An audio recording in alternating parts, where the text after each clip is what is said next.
Ezri. Esaenai el Eharim Me'ayin Yavo Ezri. Ezri Me'im Adonai Oseh Shamayim Va'aretz. Ezri Me'im Adonai Oseh Shamayim Va'aretz. Ha'iten lamod raglecha Ayanum shomrecha. Hine lo yanum velo yishan shomer Yisrael. Adonai shomrecha, Adonai tzilcha al yad yeminecha. Adonai shomrecha, Adonai tzilcha al yad yeminecha. Yomam HaShemesh lo yakeka ve'yareach balayla. Adonai yishmorcha mikora, yishmor et nafshecha. Adonai yishmor tzedcha uvoecha me'ata ve'ad olam. Adonai yishmor tzedcha uvoecha me'ata ve'ad olam. Al mekomo Yavo v'shalom.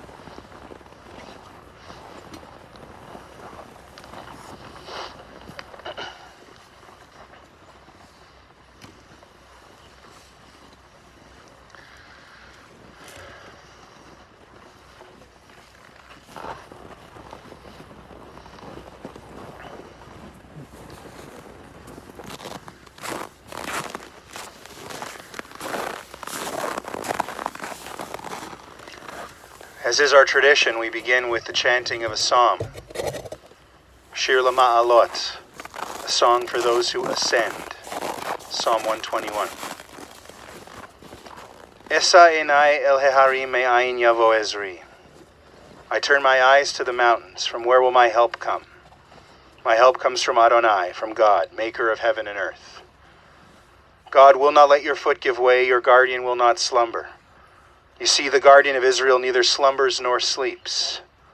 Adonai is your guardian, your protection at your right hand. By day the sun will not strike you, nor the moon by night. God will guard you from all harm. God will guard your life. God will guard your going and coming now and forever.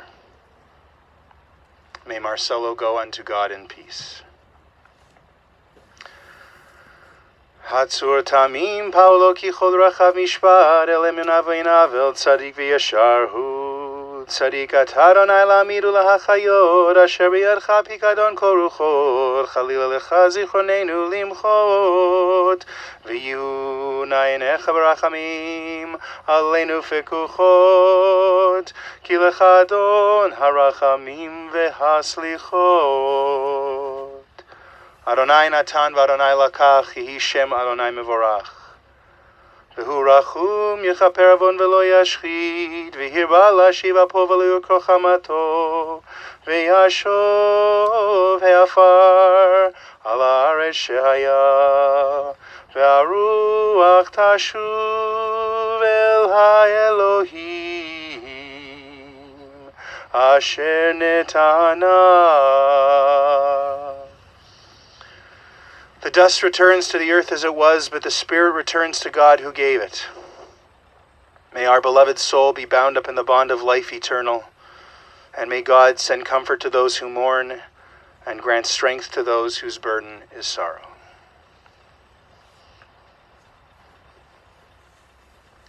Thank you everyone for being here, whether you're able to be with us here at the cemetery, following all of the protocols, or to those of you who are tuned into our broadcast of this service from all over the world.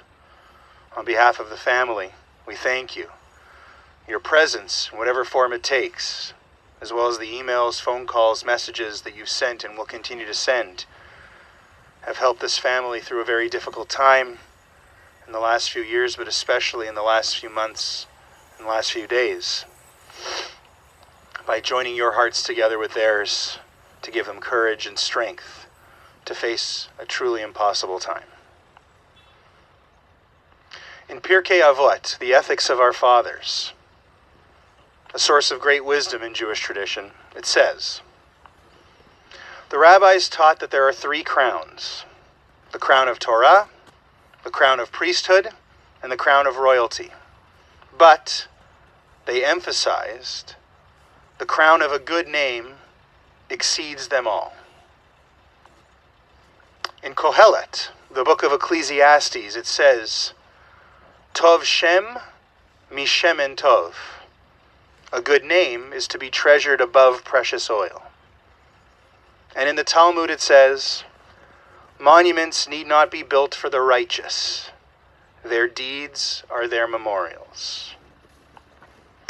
In our tradition, our days in eternity are often compared to a drop of water in the sea, or a single grain of sand on the shore.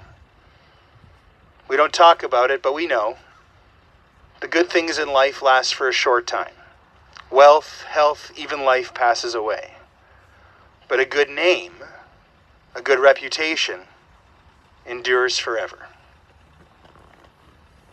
We are here today to honor Marcelo Lubocki, Mordechai ben Moshe V'Tzipora,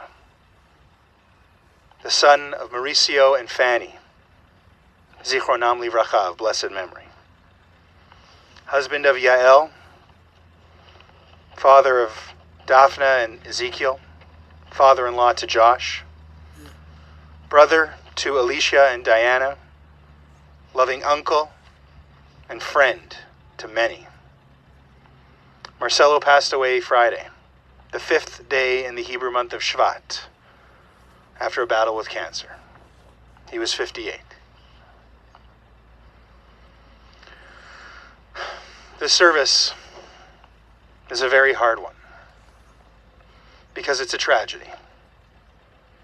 In Jewish tradition, when we hear someone has died, we're supposed to respond with 3 simple words: Baruch Dayan Ha'emet. These words bless God as the judge of truth. But it's really hard to find a lot of truth in Marcelo Lubocki's sickness and his untimely death. Our tradition teaches death is better than a life of pain, and eternal rest is better than a constant sickness. We pray, we hope, Marcelo's suffering has come to an end, and that he is now and will rest in peace. But still, how are we supposed to make sense of it when a young man, still very much in his prime, certainly with so much life to live, so many ideas and plans still to turn into reality, is taken away from us and from his family so young? And not just anyone, but Marcelo Lubocki, a mensch, a good man, a devoted husband, a proud and loving father, a true friend, someone who meant a lot to so many people. The truth is, we know death will come. We are all destined to die. And whenever death comes, we cannot go into judgment with it. Our questions of why will always go unanswered.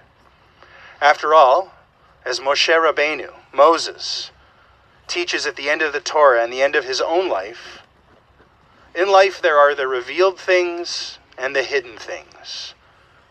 The revealed things belong to us, and we have an obligation to teach them to our children. But the hidden things, the mysteries, they belong to God. Today we will honor Marcelo Lubocki by celebrating the things he stood for. The things he revealed to all of us throughout his life. The things for which he will be remembered and for which he will be deeply missed. It's my honor to call up Marcelo Mohadeb, who will be speaking on behalf of some of Marcelo's dear friends, followed by Marcelo's sister, Alicia, before I'll have the honor of delivering the rest of the hesped, the eulogy. Marcelo.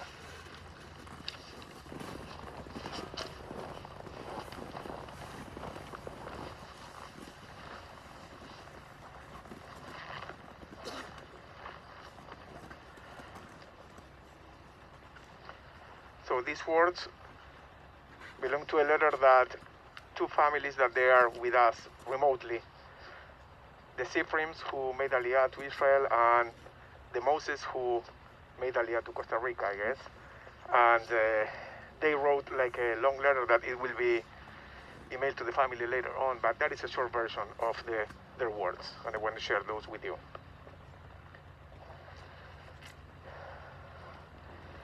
It is a sunny, wintry but balmy day in Beersheba. We woke up with a piece of news that we didn't want to hear, but we knew we could not avoid. My friend Marcela texted me, "I have very sad news to give you." Today is a sunny day, but it is a very sad one. I don't have words. I don't know what to say to comfort Yael, the kids, and the kids. Nothing is coming out. I look through the window. I see flowers and the birds are singing, but I don't feel at all like participating in the festival of life that is happening outside of my sorrow, for I have lost a very good friend. We are grieving. Our hearts are open and bleeding, but instead of blood, my heart is bleeding memories. The memories take the form of pictures from the past, coming one after the other. I see Marcelo sitting in our sofa on his exploratory visit to Winnipeg. I see him laughing with Yael and her side my birthday. I see Marcelo on Ivan's engagement party and on his wedding. I see him in the picture of the parking lot at the RBC on Grant and Lanark. 1 hour later, we will be all spending a precious long weekend, after which we will remain dear and close friends until this day. So many pictures, so many memories. I remember him on our last dinner at his house before making Aliyah. I remember him laughing and joking at the table of Rosh Hashanah at Ale and Ilan's home. I remember him last September surprised to see us suddenly hugging us with emotion. I remember our last hug when we hinted that there will be no more hugs. But the picture I remember the most is the one that he's looking at his daughter, Daphne. They are both sitting and she is talking to him. It is Daphne's wedding. Marcelo's expression of love, tenderness, joy, pride, and accomplishment, it's something I have never seen before. I should remember him as a relentless fighter who fights until the very end. A compassionate friend, always willing to listen and to give good advice. Always trying to put himself on the other person's shoes. I should remember him as a funny, irreverent joker that delighted us with his jokes. Some off colors, but all good.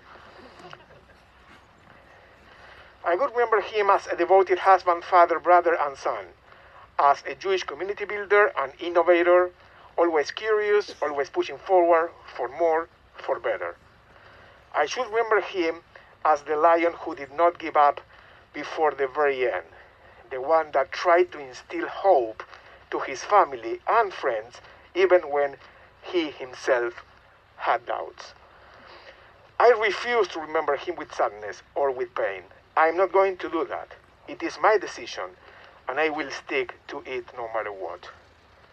I have always asked myself, where do all the people that we love ended up going?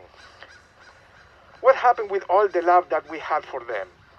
To the love that we spent together, to the sorrow that we share, to the discoveries that we made in our journey. What happened with the love they had for us? What happened to all the memories? Years ago, Isaac Bashevis Singer provided me with the best explanation on one of his books that I read. They go nowhere. Fathers, mothers, wives, husbands, children, friends, they go nowhere. They live inside us. Inside us, our parents still make us feel protected. Our partners make us feel loved and appreciated. And our friends make us feel that life is bearable and livable. We had a loss in the family we constituted. We built, we cherished, and we are going to mourn together.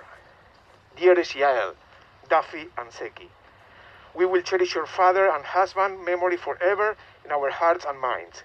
He was an example and an inspiration. It was a great honor for us to be his friends. Gracias, Marce, por ser nuestro amigo. We will miss you terribly, but we promise that we will not remember you with sadness, just with joy and love.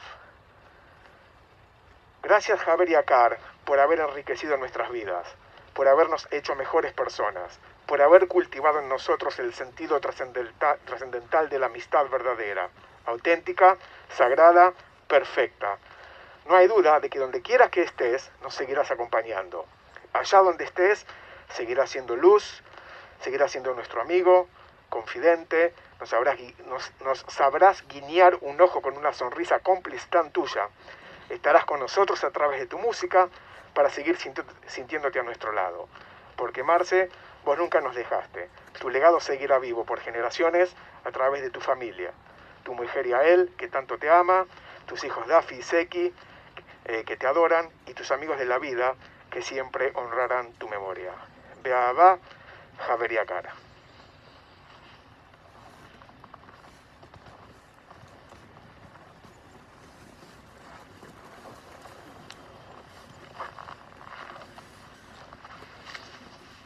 Yo no preparé un orden, la emoción es muy fuerte. La Netzahají, por siempre estarás y vivirás en nosotros, en nuestros hijos, en nuestra memoria. Y siempre serás el portador de la llama del amor que siempre que tuvimos el placer de que nos has confortado. Gracias por cada momento recibido.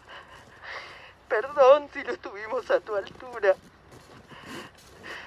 Y vamos a estar siempre juntos como vos quisiste, cuidándonos por siempre. No sé si alguien puede traducir, no quiero decir nada más. Gracias.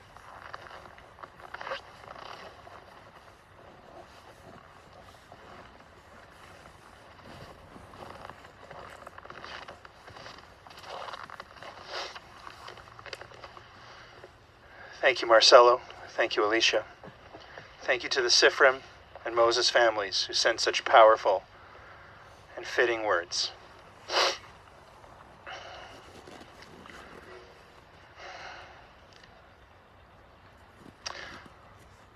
I am proud and fortunate to say I've known Marcelo Lubocki for over 15 years.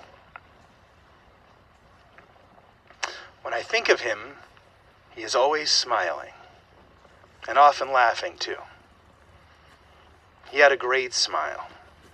Something Yael remembers from when she first met him 37 years ago. Personally, I always felt his smile was playful and infectious, and even with a little hint of mischief. He knew how to use his smile. He used it often.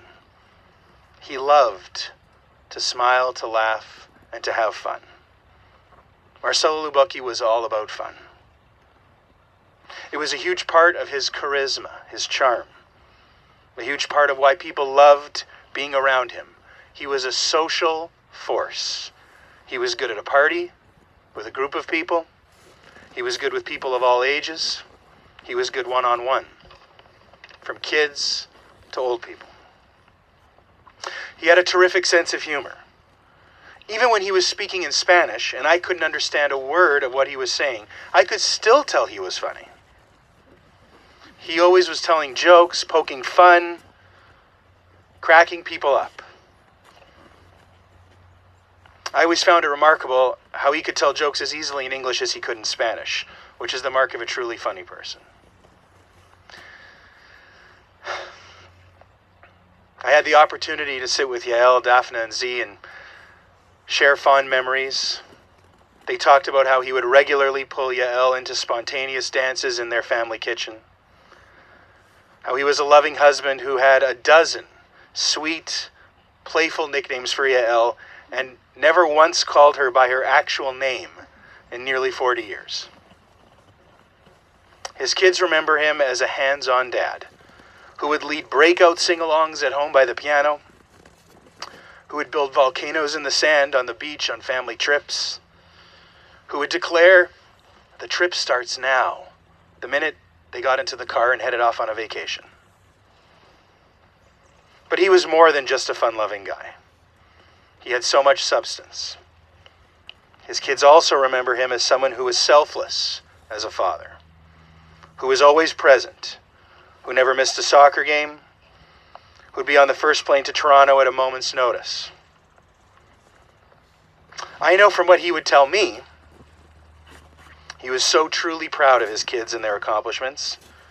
He also challenged them throughout their lives to be independent, to think for themselves. He was open as a dad, which is not the typical dad.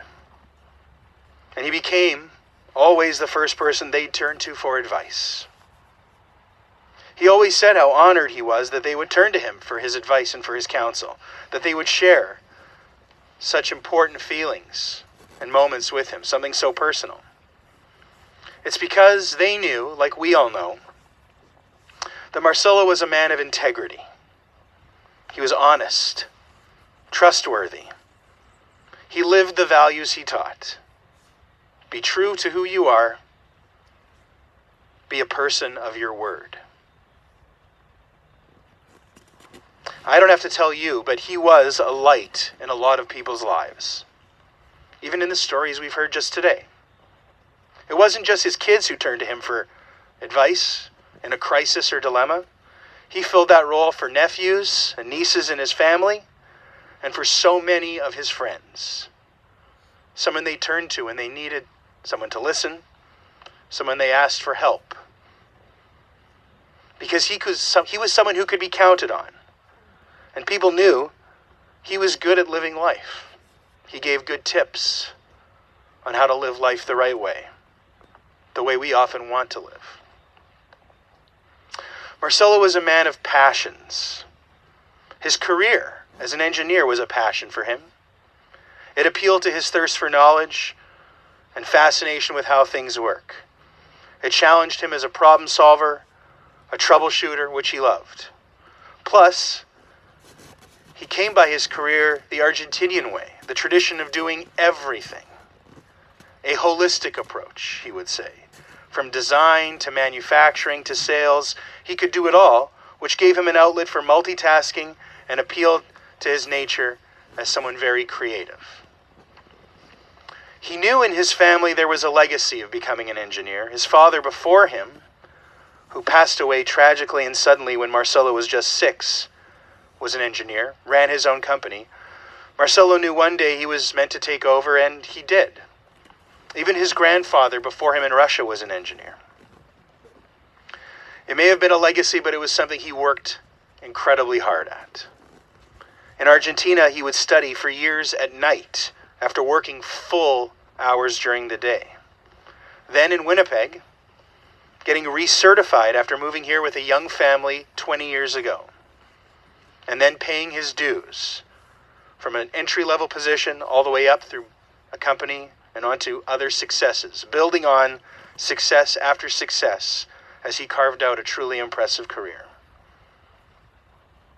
But he also had a tremendous passion and talent for music. If you ever saw him play piano, which I know you all did, he was a natural talent. This is actually how I met him in the first place, as I'll explain. But I learned he never had any formal training. He had music in his bones, and his sisters had taken piano lessons, but he played by ear and by feel. With a fantastic ear, he could pick out melodies and harmonies and play them so smoothly, so effortlessly on the keys. It struck me that the way he played was the way he lived. He played with fun, he played with a bounce, with joy and lightness and happiness. Music was always a big part of his life. As a young man in Argentina, he taught music lessons.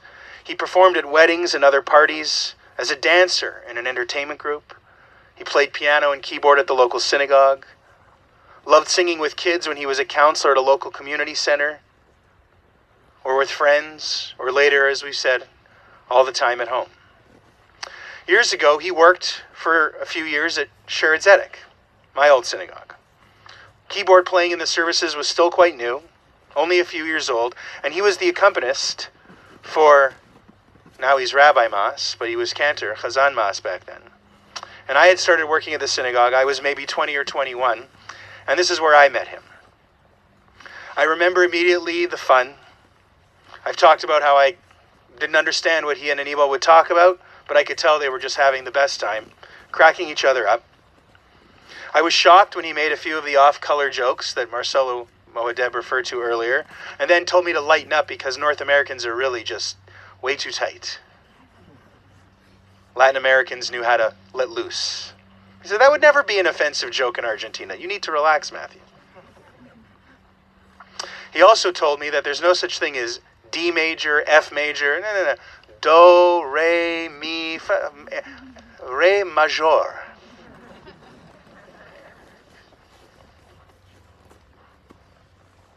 But he was also so kind and respectful toward me. And when I look back on that, I was very young. I was kind of a punk. But he was generous with his time, patient. When he got too busy with his work obligations to keep going as the accompanist at our synagogue, it was decided I would take over. He took the time to invite me to his house, show me the parts he played. I learned a lot from him. And I've always cherished those informal lessons. This past summer, when he and I spoke about a project related to Camp Masad, one of his newer passions, it reminded me of all those great moments from 15 years ago. Sharing his talents was another one of the things that made Marcelo special. Not just the music. He loved to talk. We know he loved to talk, to tell stories, and to share the many, many things he learned and knew about. He was such a fountain of knowledge and information. Smart, curious, clever. He loved figuring out how things worked. He read newspapers from all over the world. He'd stop cement truck drivers on the street to talk to them and learn about their craft. He'd pull the car over to the side of the road to examine the yellow dividing lines on the street we so often take for granted. He was so interested in gadgets and toys that he developed what, even if it's a minor one, was an obsession with Kickstarter. He was interested, genuinely interested.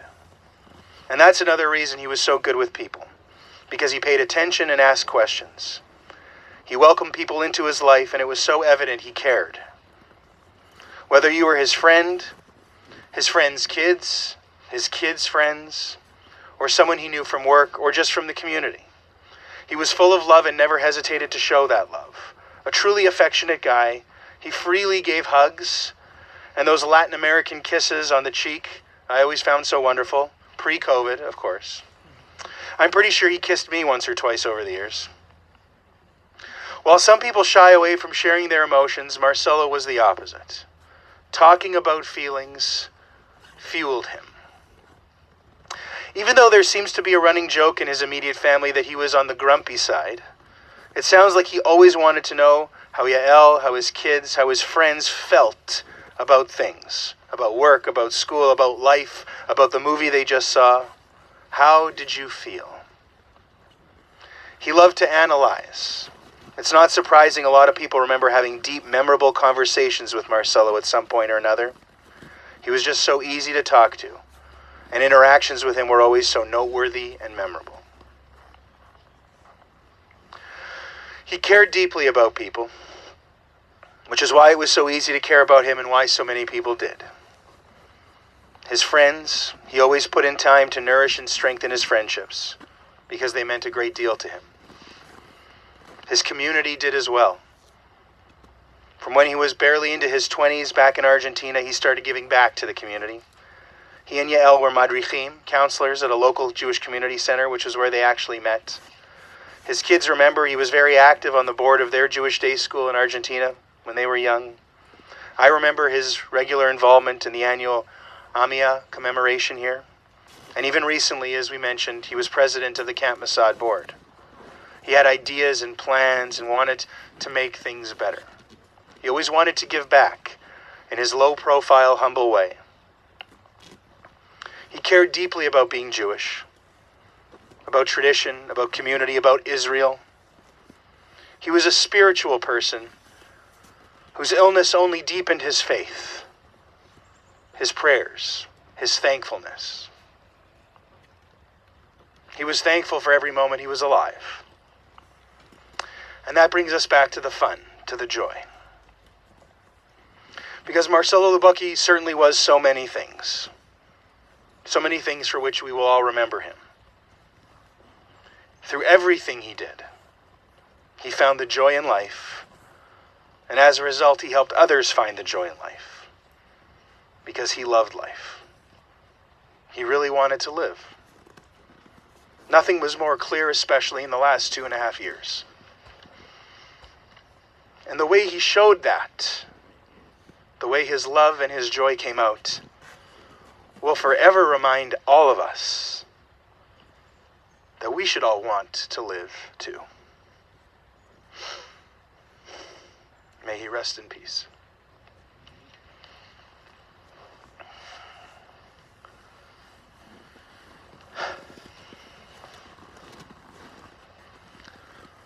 El Malei Rachamim, Shochein B'Meromim, Hamtzei Menucha Nechona Tachat Kanfei Hashchina,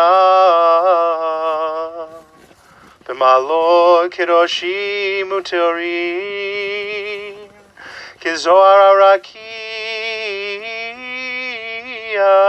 Maziri,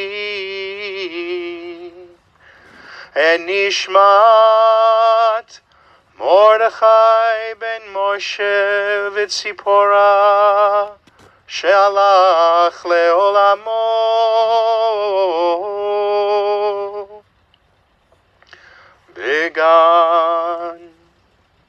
began eidente menuchato anabal harachamim hastireu beseter kenafecha leolamim utzror bitzror achayim enishmato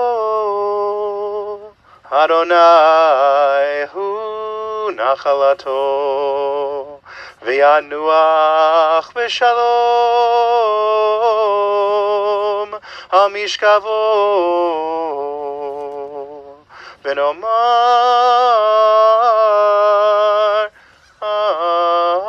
Amen. Exalted, compassionate God, grant infinite rest in your sheltering presence among the holy and the pure to the soul of Marcelo Lubocki, son of Mauricio and Fanny, who has gone to his eternal home. Merciful One, we ask that he find perfect peace in your eternal embrace. May his soul be bound up in the bond of life. May he rest in peace. And let us say, Amen. Thank you again, everyone, for being here today and present here at the cemetery virtually. Thank you to those who sent their words, the Sifrim and Moses families, Marcelo Mohadeb for sharing his words, Alicia as well. Thank you to the pallbearers and for the family in this community for giving me the honor of being here with all of you today. I think on behalf of the entire Winnipeg Jewish community, we are heartbroken to be here, but so thankful that Marcelo and his family have been here for the last 2 decades, giving back to our community the way he gave in Argentina before, and the way he will inspire all of us to continue to build. In a moment, we will turn to the words of the mourner's Kaddish. I invite everyone to join with the family. And then I invite everyone to join after the family leads us in shoveling earth into the grave, our final ritual. It's a sign of what we hold in Jewish tradition to be the highest form of respect, to accompany our loved ones to their final resting places. To shovel dirt into the grave is a mitzvah, a righteous act which we do selflessly, without any hope of reward. With this act, we take on the responsibility of caring for a loved one till the very end, and burying our loved ones with our own kind, knowing, sorrowful hands, hands that once held their hands.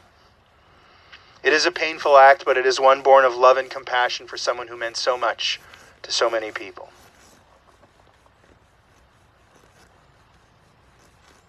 Earlier in the service, we said, and we'll say it again, the words of Job, the epitome of suffering in our tradition. Adonai natan, Adonai lakach, Yehi Shem Adonai mevorach. God, you have given, God, you have taken away. Blessed be the name of God. May the memory of Marcelo Lubocki be for a blessing, as we mark that his essence will never leave our hearts and our souls. The mourner's Kaddish. Yitgadal v'yitkadash Shemei Rabah. Be'alma divra chirutei v'yamlich malchutei. B'chayechon uvyomechon u'chayei dechol beit Yisrael. Ba'agala uvizman kari v'imru amen. Yehei shmei rabah mevorach le'alam u'lalmei almaya. Yitbarach v'yishtabach v'yitpa'ar v'yitromam v'yitnaseh. V'yithadar v'yit'aleh v'yithalal shmei dekudsha b'richu. Le'ela min kol birchata v'shirata tushbechata v'nechemata. Ta'amiran be'alma v'imru amen. Yehei shlama rabba min shemaya. V'chaim aleinu ve'al kol Yisrael v'imru amen. Oseh shalom b'imromav. Hu ya'aseh shalom. Aleinu ve'al kol Yisrael v'imru amen. May the one who creates peace and harmony on high bring peace and harmony to us, to all Israel, and to all of humanity, as again together we say, amen. It's been almost 2 years since the beginning of the COVID pandemic, and again we are still faced with an inability to have the familiar practices of Shiva. I encourage all of you to continue reaching out to Marcelo's family to help them through the early stages of their grief in this truly difficult time, sending your messages, your phone calls, dropping off food, making donations in Marcelo's name, tzedakah, whatever way you want to help them and to honor his memory. To the family we say, Hamakom yinachem etchem betoch sha'ar avelei Tzion v'Yerushalayim. May you be comforted and consoled among all those who are or who have ever been in mourning in our community. Thank you again, everyone, for being here. I now invite the family to come forward. As they do, I'll point out that there are shovels on both sides. People can come from both sides. There are different customs in Argentina and Canada, all over the world. Most people pour 3 shovelfuls of dirt. Some people use the front of the shovel, some people use the back. Some people pass the shovel to the next person, some people are reluctant, so they return it to the earth. Whatever is the custom you're familiar with, you should embrace. There's also a small pail just in front of the family, in case the big shovels are too daunting and you want to participate. And please be mindful of the ice and be careful. And thank you again.